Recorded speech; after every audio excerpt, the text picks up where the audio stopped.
Now we will study about tumor suppressor gene. The first one is the RB gene or RB protein. It was the first tumor suppressor gene that was discovered. It causes cell cycle arrest and it is the negative regulator of cell cycle.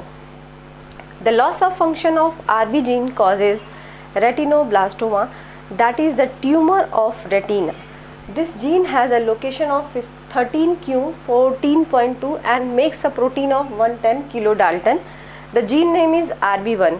Other than this, the two other genes RBL1, that is P107, and RBL2 P130 has been discovered, and all these three genes have LXCXE motif. This motif forms a pocket in the protein, and this is called, and so all these three genes together called as pocket protein family.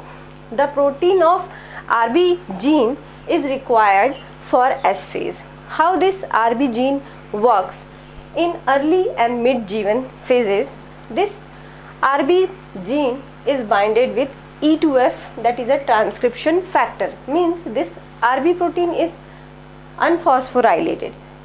When cyclin D and CDK4 and 6 are there, they hypophosphorylate or phosphorylate this RB gene, and still it is binded with E2F. At late G1 phase, this PRB is hyperphosphorylated. A number of phosphorylations occurs here by the cyclin D and CDK4 by 6, and then this E2F transcription factor is free. When this E2F is free, then it binds with DP, that is DNA binding protein. The binding of E2F with DP causes the activation of G1 gene, and the proteins of G1 genes are required by a cell to enter into S phase. Thus, this RB protein at the late G1 phase, if phosphorylated, then the cell can enter into S phase. If there is loss of function of this gene, then cell will undergo tumor formation, or there is the deregulated cell cycle in a cell causing tumors.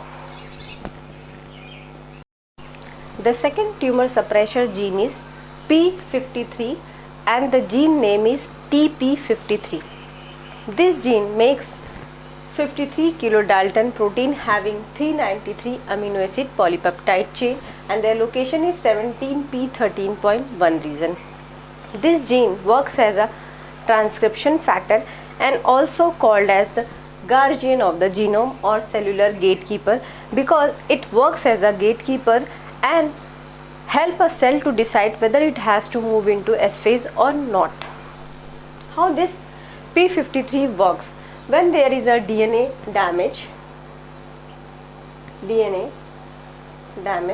then this activates ATM pathway, and this causes the phosphorylation of a diffusible kinase, that is CHK2.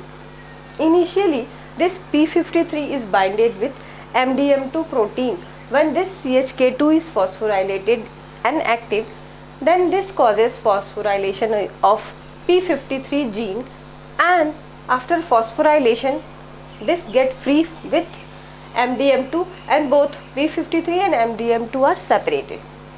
When this P53 is phosphorylated, it acts as a transcription factor for P21 gene and causes the synthesis of P21 protein.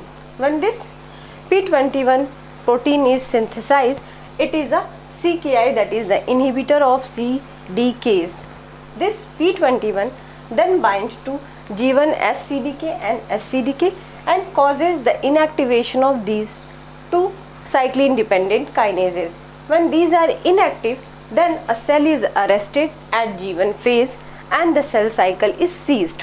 But if a cell repairs these DNA damages, then only a cell further decide to enter into S phase and goes for a normal cell cycle.